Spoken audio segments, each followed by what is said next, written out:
Hi, I'm Annette Powell with Inclusion NL, and we're doing a presentation for you today on disability awareness, creating more inclusion for you. And our topic specifically is, what is disability?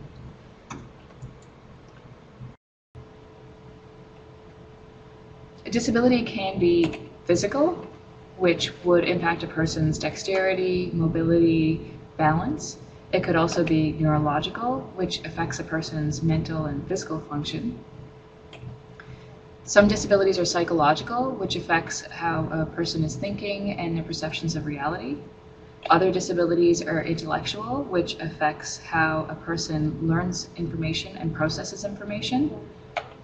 Sensory disabilities impact how a person receives information through their senses, such as sight, sound, or touch. And lastly, there's communication disabilities, which can bridge some of the ones previously. It is related to when people have barriers in terms of speech, language, reading, writing, or understanding.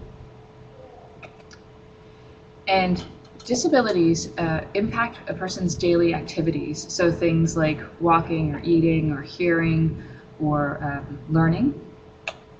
But the right supports can lessen the impact of a disability. So for example, a person who has significant vision loss, if they have computer adaptive software that reads the screen, what's on the screen, out to them, then that gives them access to a computer and the internet, for the most part, like a person who doesn't have that disability. There's also somebody who has arthritis and has a home support worker who comes in and does the housework for them and the cooking, which means that they then have energy that they don't have to spend on that they can put into things like recreation or work. So having those right supports really means that the person can then put their energy or their attention into things that helps them participate in other parts of life. And remember that each individual has a very unique experience of disability. So two people could have the exact same disability, but they're going to have very different experiences of that. And it's a really good thing to keep in mind. I want to take a few minutes to talk to you about cross-disability, which includes all disabilities. So as we've seen, there's many different kinds, from physical to neurological, psychological, intellectual, sensory, communication. And it also means that there's invisible versus visible. So we have a few pictures here for you. This is a picture of a man who's using a power chair along the side of the road, so he would have a mobility disability that is visible. Then we have a picture of an older woman who's sitting with a young boy in front of a computer, and he might have a learning disability, which would be an invisible disability. Then we have a picture of two hands on top of Braille, which is a person who has vision loss, and they're using an alternate way to receive information. This picture depicts different international symbols of things related to disability. So there's the typical person using a wheelchair for the International Sign for Accessibility. There's also a picture of two hands. That's the International Sign for Sign Language Interpretation, and a couple of other symbols there as well. Then we have a picture of a person who's using a walker, and again, this represents somebody whose balance and mobility is affected from a physical disability that would be more visible by the indication of the walker. We have three people, two women and a man, who are using American Sign Language to communicate with each other. And that would be for people who are deaf. And lastly, we have a picture of a man who's sitting at a computer. He uses a power chair. And in this picture, he looks to be using some adaptive software. He has a microphone hooked up. He's pointing at the screen. So a visible disability, but perhaps there's some invisible disabilities, and just want to include everything when we talk about cross-disability. Then we want to talk to you about the lived experience of disability, which can be different in the broad range of disabilities that we've been talking about. So some disabilities stay pretty constant in their impact on the individual. So for example, an intellectual disability would stay fairly much the same, probably the same over the course of somebody's life, whereas an episodic disability has really unpredictable periods of inactivity and flare-ups that the person doesn't know when they're going to be doing really well, or when the disability, the symptoms of that might really flare up and have a greater impact on their life. So for example, episodic disabilities would include things like diabetes, arthritis, mental health issues. And a really important thing to keep in mind is that even when a person with one of these episodic disabilities is following the best medical management possible and doing everything they can to take care of themselves, these flare-ups can still happen. It's a natural course of the disease. So another way that disability can impact the experience of a person is in complications related to the disease. So a complication can arise from the disease itself. Example would be a person who has diabetes. They get a lack of sensation in their feet, and from that lack of sensation is the symptom of the disease, but then the complication can arise that they could get an open wound because of that lack of sensation, and that can then actually lead into other complications, sometimes even going into amputation. So really, the person's trying to manage the disease, but then other things can arise that a person has to navigate and try to manage on top of that. And complications can actually also arise from treatments. So for example, a person who has chemo or radiation treatment, they can also sometimes get a lack of sensation in their feet that is a permanent result of the treatment. And again, that could possibly result in an open wound, which would be another complication on top of the complication from the treatment.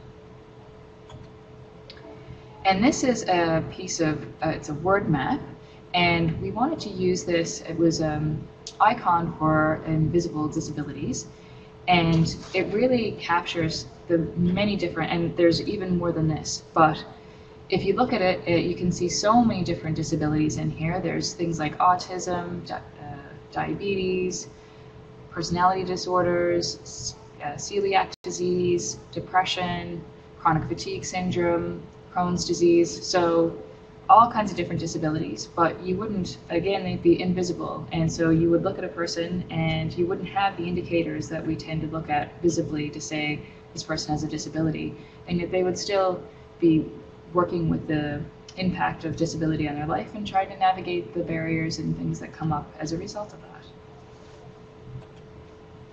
Self-identification of disability is a complicated thing, much like identification in relation to anything. So things to keep in mind is that it's a very personal and individual choice if people decide to self-identify as a person with a disability, if they do have one. And the language that we tend to use here in North America is called person-first language when referring to a person with a disability. So remember to always put the person first. So it would be a person who uses a wheelchair, a person who has autism, a person who has diabetes, and that's commonly how we use the language, but it's a very individual choice. So different people prefer different words. It's always important when you're speaking with somebody who has a disability that you know of to reflect back the language that they use, and you can always ask them what they prefer, because they may use person with a disability, they may use something like differently abled, or they may just use person and not identify as all, as we've been saying.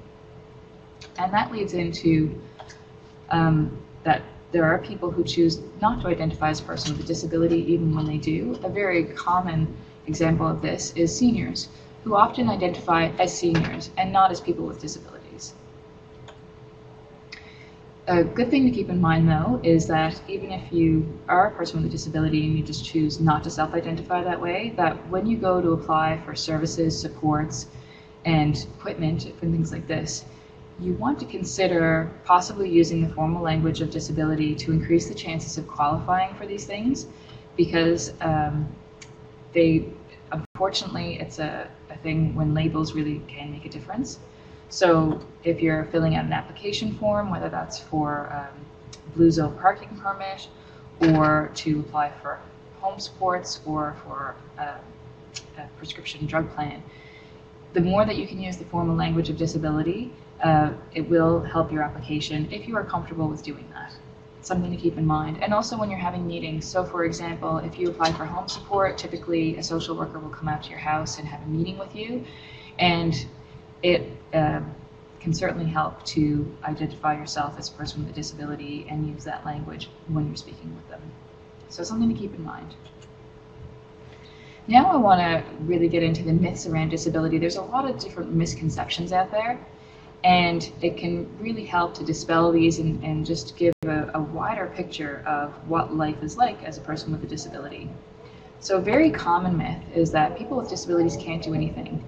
And in fact, people with disabilities can do pretty much everything that people without disabilities can do. As this picture can really show you, it's a picture of a man who uses a wheelchair skydiving out of an airplane with the wheelchair strapped to him. So being a wheelchair, a person who uses a wheelchair is not holding this man back whatsoever. And he's doing the things that he wants to be doing. And here's a picture of a woman called Christine Ha. She's an American chef and TV show host. And she was actually in the very well-known cooking competition in the States called MasterChef in 2012. And she was the winner. And she happens to be blind. So in this picture, she is at her chef's working station during the competition, and she's pouring sugar, and her fingers are, some of her fingers on the one hand are on top of the sugar so that she can measure how much sugar is going into the bowl. And she obviously leads a very interesting life and a very successful life. She's doing whatever it is that she wants. So another myth about disability is that people with disabilities have a poor quality of life. And as we've just seen, people with disabilities have a quality of life that's very similar to people without disabilities, and they do all kinds of different things. Here's an example of Thomas Edison. There's a picture of him as an older man with some electric light bulbs in the picture as well, and he was a famous American inventor who invented the electric light bulb, the motion movie picture camera, as well as the phonograph, which records and plays sound. So he has had a major influence on the lives that we live right now, and he lived with diabetes.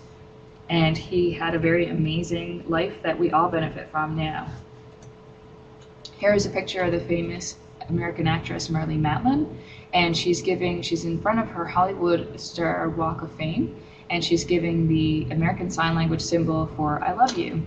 And she's a mother of 4, she's won Academy Award, she's had a very successful career as an actress, and she happens to be deaf.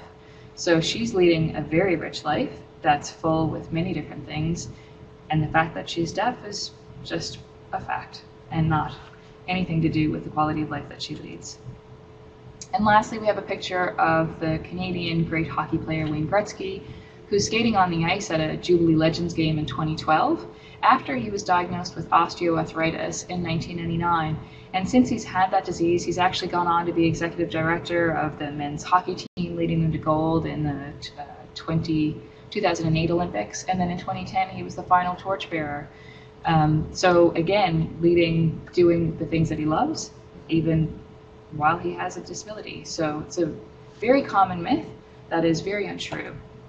And lastly, we have the myth that people with disabilities use wheelchairs.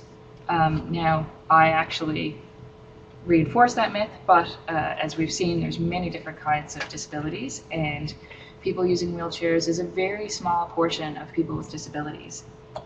So for example, we have a picture of a young woman who's got a snowy mountain behind her. She's all in her ski gear using a snowboard, and she is a snowboarding instructor in Switzerland. Her name is Charlie, and she had a traumatic brain injury when she was doing one of her jumps, and had to go and relearn many different things such as walking and eating, and came back and she's snowboarding again, and she is now a person with an invisible disability. We also have a picture of Robin Williams, the famous male actor, as he's receiving his Academy Award with a very happy look on his face and a big thumbs up. And something that a lot of people didn't realize about Robin Williams is that he lived with depression throughout his life. And not a visible disability, he doesn't use a wheelchair, but he was a person with a disability who had to navigate through that. And he was a very successful comedian and actor. So lastly, what we'd like to leave you with today is some self-advocacy tips for trying to navigate your way through if you are a person with a disability or end up acquiring a disability later in your life, or for any loved one that you know who happens to also have a disability. So the first and foremost thing is to be polite. Very simple, but very important. Especially as a person with a disability, many of the relationships that you have with your medical practitioners are going to be long-term, and so you want to think about when you go to advocate, the impact that that will have on that relationship, and always try to keep things polite, and you can be assertive while still being respectful, And as we all know, you can get more flies with honey than you can with vinegar. So it can go a long way. Have realistic expectations. When you go to advocate, unfortunately, there's often a lot of bureaucracy, much red tape, long waiting times. The first person you speak to is often probably not going to be the person that can solve your issue. So just keep in mind that there is a process, and it can be very frustrating, but knowing at the outset that this might take a little while can be very helpful. Also important to be clear in what you need. As best as you can, stick to the one issue. This keeps things to be from getting really confusing. And it also means to try to keep what emotion you can out of it. It can get very frustrating and overwhelming when you're trying to navigate through barriers and advocate for yourself. And absolutely, that's going to happen, and it's okay. But when you go to advocate, try to keep that out of the context of speaking with somebody, and it can really help the situation. And ask for alternate formats when you need. So this could be something like if you get something written and you would actually like it in larger print, asking to get that in a larger font. But it might also be something like, these days, a lot of offices now say that they want to send you a reminder by text or by email, but if that's not something that works for you, then say, actually, I'd really like you to call me to remind me of the appointment. Or perhaps if something is happening over the phone and you prefer for it to be face-to-face, then you have the right to request that. Or if you're having a conversation on the phone, you would like it in writing, and it's always helpful to get things in writing, then you can ask for that. Just know that these are all your rights, and it's about what works for you. Always helpful to ask questions, and some people find it really helpful to actually keep a list of questions before they go into the appointment. So as things arise over the course of the weeks as you're waiting, just keeping a running list. I often think, oh, I'll remember that when I'm in there, and you get in there and maybe it goes off on a different track, or you've got 5 different things, and so always best to just have it written down right there in front of you, or with a friend, so that you can keep track of the things that you want to speak to. And sometimes even keeping a blank space in between the questions if you're getting answers and you want to make notes. And on that note, it can be really helpful to take another person to appointments. So that person could be taking those notes for you, because it can be quite challenging to interact with your practitioner at the same time as you're trying to write down what it is that's being said, and you're trying to understand how you want to move forward in the conversation. It can also obviously be very helpful to have that person just there as moral support. It's somebody who's there on your side. They can help you remember things that you forget. And it's also just another person in the room if anything does go awry that can help with your account of how things went. Documenting calls and meetings can be very helpful, especially if it's an advocacy issue that goes on for a while. So when you speak with somebody or when you go and see somebody, just making a quick note of who it was that you saw or spoke with. And speaking with people, if it's a large organization, getting their employee number can be helpful to distinguish one Sarah from another. And an easy way of doing this is just, like, can I ask who I'm speaking with, and, at the end of a phone call, and, well, thank you very much, Sarah. I really appreciate your help today. And also getting the date and the time that you saw them, a brief summary of what happened and the outcome of it. So if something, a year later, and they're going, well, when did that happen, or what was it that was said, being able to quickly go back and give that information can sometimes go a really long way. And providing documentation when you're going to advocate. So getting letters from doctors in particular can be really helpful, and the more letters, unfortunately, that you can get in my professional and personal experience, the better. And writing your own letter as to why this needs to happen, whether it's getting a piece of equipment or getting in to see a certain specialist or getting a benefit from the government. All of these documentation pieces, and if there's been a diagnosis of your disability, having that there as well, all of this can really help towards your case. And remember that if you are being really challenged in your relationship with a certain practitioner and you've tried everything you can and it's not working, if you have the option, sometimes there's only one specialist here in the province, or perhaps it's a 12-month wait for the next practitioner. So then you have to really consider, do I want to change? But if it's not working, you always have this option, and it's good to know that. And lastly, the note that I'd like to leave you on is, don't take no for an answer. If you really feel this is something that you need, it's you that's going to be the one that is going to fight. Other people often won't fight for you. We do have an advocacy person at the Independent Living Resource Center who can support you through things and give you information. But ultimately, at the end of the day, it's your fight, if it is a fight. And being able to say, I really need this, and just pushing through and continuing on, and that might mean changing practitioners, then sometimes at the end of the day, you can get something that everybody else said there's no way that you would ever get. So that's it for us today. And if you need any more information or you have other questions that you'd like answered, please feel free to call us at Inclusion NL. We're with the Independent Living Resource. Our number is 1-844-517-1376. And our email is manager@inclusionnl.ca. And remember, inclusion works to the advantage of everyone. We all have things to learn, and we all have something to teach. And that was said by Helen Henderson. Have a great day.